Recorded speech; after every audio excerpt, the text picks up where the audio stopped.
So if you are squeamish or you don't have the stomach to be able to sit through something as crazy as this, you probably shouldn't be in crypto, because this is what crypto is about. What up, guys? You're speaking to Matt, the founder of Hedge, and today we're going to be talking about some very important things that are happening in the market today and why we're bleeding. First things first, I just got to make it clear this is not financial advice and I'm not qualified to be giving it, and we at Hedge, we don't accept any liabilities for losses you incur. To get started, because we had a pretty big 24 hours and we have a very crucial 48 hours following. But I'm going to be talking to you guys today about why I think this is a very good time to be buying this dip and why I don't think the markets are disappearing anytime soon. Now, obviously, there's been a lot of FUD. People have been talking about Elon Musk and China and all these things, and I'm about to break them down for you right now today in this video. Basically, between 6 a.m. and 9 a.m., we saw Bitcoin lose about $10,000 of its value. One shot.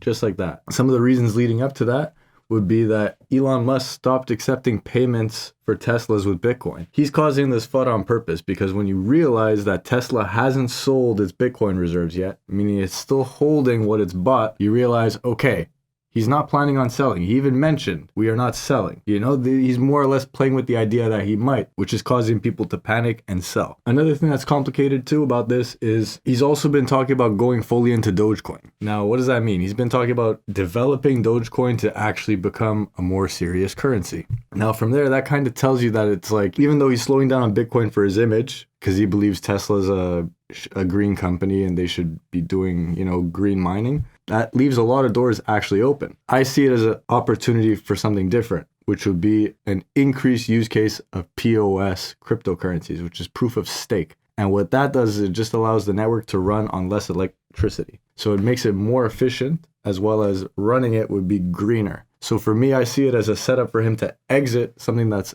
proof of work, something more costly, and go into something that requires less electricity. So right there, it's almost as if it's setting it up for another run, but with different currencies, right? I honestly think he's about to get into the mining aspect of it. He's been trying to get another giga facility going on for Tesla.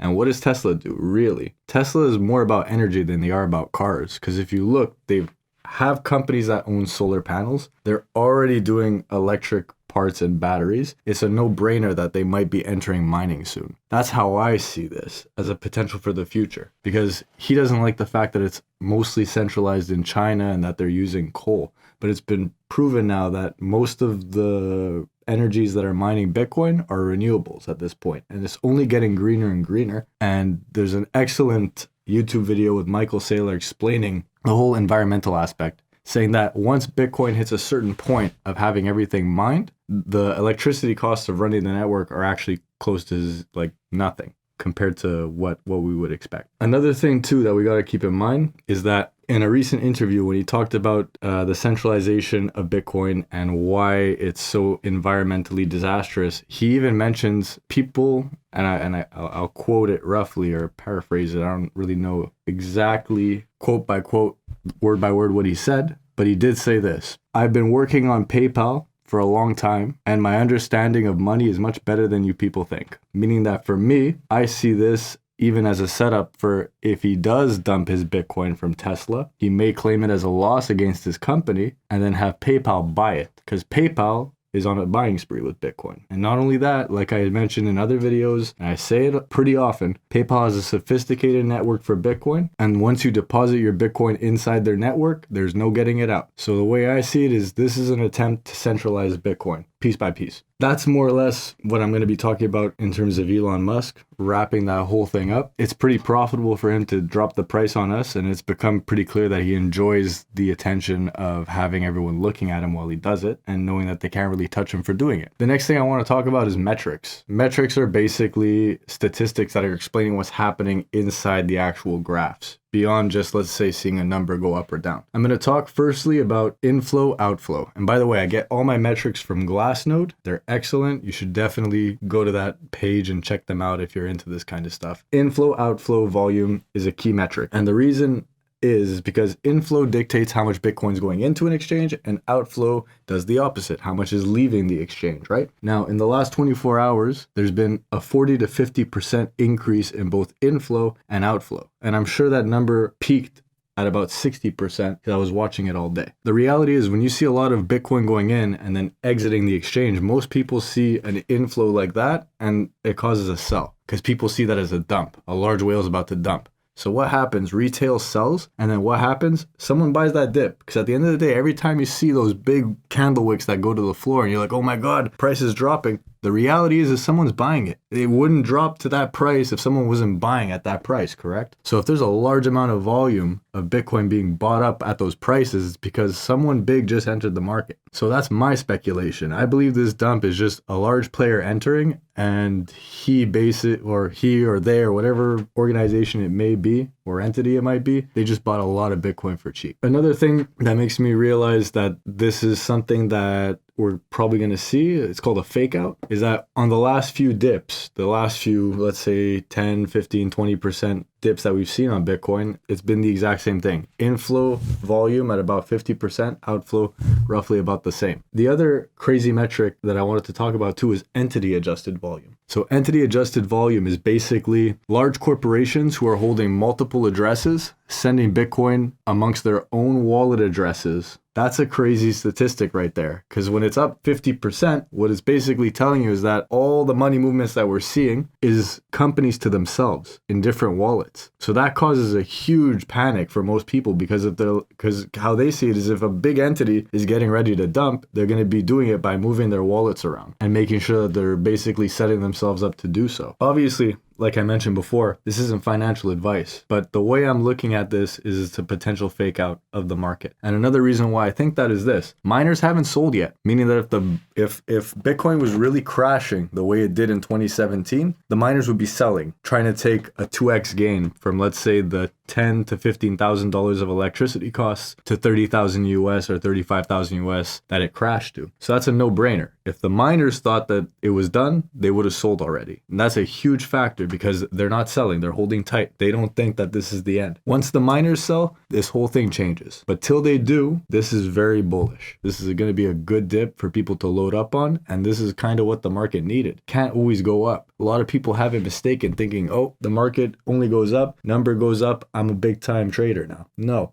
Sometimes there's going to be bloody days, and this is a bloody day. And here's the reality of it. There's people who've been taking advantage and buying the dip, and then there are people who are selling it, panicking. Now, those same people that panic sold, they're going to be the ones that panic buy if this ends up a V-shaped recovery. And then that's how everyone who buys on this dip is going to be making money. Another thing too that I wanted to mention as well is that futures volume has been very low recently. Meaning that people understand that it's so volatile right now, the market, that they're not willing to enter a long or a short position, which for me right there means that the market is going to get ready to do something. I don't know if it's going to be up or down, but it's getting ready to do something because most people, they like to play futures. They like the gambling aspect of knowing they could leverage their money against it. But now the way the money's moving, bears and bulls are a little bit skeptical because the way the market dipped today, that's almost a perfect setup for a bear trap. And then every bull who's watching that candle wick, they're not going to go long on Bitcoin because it would be absolutely crazy to go long on it right after it basically drops $10,000 in a few hours. You know what I mean? So right now, it's like a precursor of them basically clearing out the market and getting ready for the next leg up, in my opinion. So it's like when you're in times where things get kind of complicated like this, you got to understand technical analysis means nothing. You're at the whim of the market. So if you are squeamish or you don't have the stomach to be able to sit through something as crazy as this, you probably shouldn't be in crypto because this is what crypto is about. 30 to 50% drops regularly and then a healthy leg up once we finish correcting and consolidating. You know, so it becomes one of those things where a veteran trader, when they look at this, they're all staying. The people that are selling are the newbies. But if you see more or less long-term holder sentiment, everyone's holding because they believe. So it's like while the new people that entered have sold, the metrics basically say that old holders, OGs, aren't letting go of their Bitcoin yet. They haven't given up yet. Another thing that's been causing all this FUD is China is banning crypto again, meaning that they're not going to be allowing the exchanges to, or rather the trade of cryptocurrency within their country. So basically what we're seeing is a large sell-off from China because most of their people are panicking. But here's another factor you have to consider. China bans Bitcoin regularly, and they ban miners regularly. This is something they've done so many times. And you know what they usually do? If they're banning a miner, they confiscate their Bitcoin, and then they say, okay, continue mining. because the mining hasn't stopped. So if China was really, truly against it, they would just stop it. But they don't, because they're taking the Bitcoin. They seize them as contraband, and then they keep it in their reserves and say, okay, continue mining. And the miners can't really do much because welcome to communist China. But I will say this. They haven't shut down the miners yet. The miners aren't selling. Technically speaking, you're still legally allowed to hold crypto in China. You're just not allowed to trade it. So right there, it leaves a lot of room for interpretation. And then they can roll back that ban. We don't know yet, because that's what they've been doing over the last few years. And then here's another huge factor of that. Binance is still open for business. And if I'm correct, that's a Chinese exchange. So the reality is until if Binance shuts down, then we have a problem. But it's not shut down yet. They might be under some form of investigation recently, but they haven't been shut down yet, and I don't know if that investigation will even go anywhere. It's the largest crypto exchange, but we're going to see what happens. But these are all factors that you have to consider when you're looking at these markets. Another thing too, very important that I had to talk about. Blockfi, one of the largest Bitcoin networks for staking Bitcoin, made one of its biggest errors recently. And this for sure has to do with why the price is dumping. Recently, they basically give you an annual percentage based on you leaving your Bitcoin in their network and staking it. They recently went to allocate the rewards, and there was a bug in their software, and they were rewarding people almost up to 700 Bitcoin. So imagine you woke up one day with 700 Bitcoin. Even at $30,000, you're sitting on a lot of money. And now that wasn't just one event of someone receiving 700 Bitcoin. This is like one person receives 5, another receives 10. Someone woke up with GUSD, which is a stable coin, and Bitcoin. The reality is that their system had a huge bug, and they probably lost millions upon millions just based off of that. When something like that happens, that's a complicated issue. So now this company is forced to have to buy back their Bitcoin because there's going to be people that won't give it back. And now they're going to have a liquidity issue, which is what I think is the cause of this drop. Before I move on to that, let me just wrap up what I have to say with Blockfi, because they're talking about suing people that don't give back the Bitcoin. But the reality is it's complicated to sue because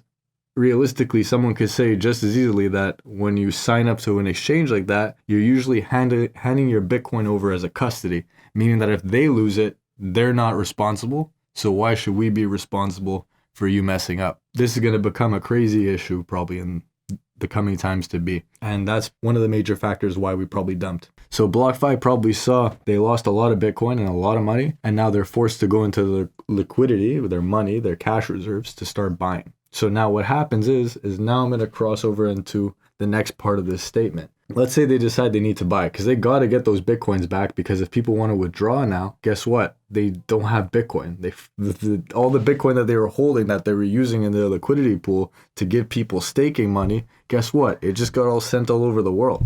Now, if you try to withdraw from BlockFi, you're probably going to have issues. And to be honest, I wouldn't trust my money in that company right now, considering that they might not even have the Bitcoin to give you your own Bitcoin. So that's going to be a relatively big issue for that company, and it's going to affect the whole market because now they're going probably on other exchanges to buy it all. And now crossing over, like I said, to the next part, this liquidity crisis. In the morning, a lot of people were trying to sell, and they could sell, but then they were having issues buying. So it's like the people who wanted to sell, who panicked, they were able to sell this morning. But I know a lot of people now are trying to use the apps to buy because they know that this is a dip, or they see it as a dip and they see it as an opportunity, not as a tragedy. They can't buy, meaning that right now, all the exchanges are not letting anyone buy. And usually when that happens, it's announced briefly afterwards that there's a liquidity crisis, which means that they don't have enough Bitcoin or Ethereum to actually give. And then they can't basically accept money if they can't give you something, right? So then they have to scramble to basically fill up their reserves afterwards. And there should always be roughly about a floating amount of 10 to 15% Bitcoin or Ethereum on every exchange if they want to have liquidity on it. If a big company buys it all, or a company messes up like Blockfi, then it becomes one of those things where if they want to buy this dip, they're a company. They have a priority technically because they're all in bed with each other. Technically, they won't be allowed to let retail buy the dip because retail could, let's say, take majority of the dip from them. So it becomes really complicated because you're not just looking at it in terms of, oh, it's dropping, I want to buy the dip. It's like, no, the same way you want to buy the dip, there's people with billions of dollars that are also trying to buy this dip. And that leads me to my last statement about this. Someone bought this dip. Every time you see a red candle, someone bought it. If you look at the volume adjusted to how much has been bought, you see people are buying. And guess what? If people can't go on their app and buy, what does that leave? Corporations. They're the ones that bought this dip. This was basically a market manipulation to drop the price so that corporations could enter on panic sales. And they did. Because at the same time, someone bought this dip. It didn't just go nowhere. It doesn't just drop the price. Someone has to be buying it. So that's a very important statement. Don't forget that that's one of the biggest buy signals that you could really get. Guys, I'm leaving you here with this information. Like, comment, and subscribe to the channel. It definitely helps us to be able to give you more good content like this with, valuable information. And for the people who've been in the comments asking about the Telegram group, right now it's a closed membership for people and I've capped it like that. But relatively soon we're gonna have a public page and it's gonna be first come, first serve, and it's gonna be a one-time donation to enter the page. When it's ready, we'll give you the link in a future YouTube video to come. Have a great day.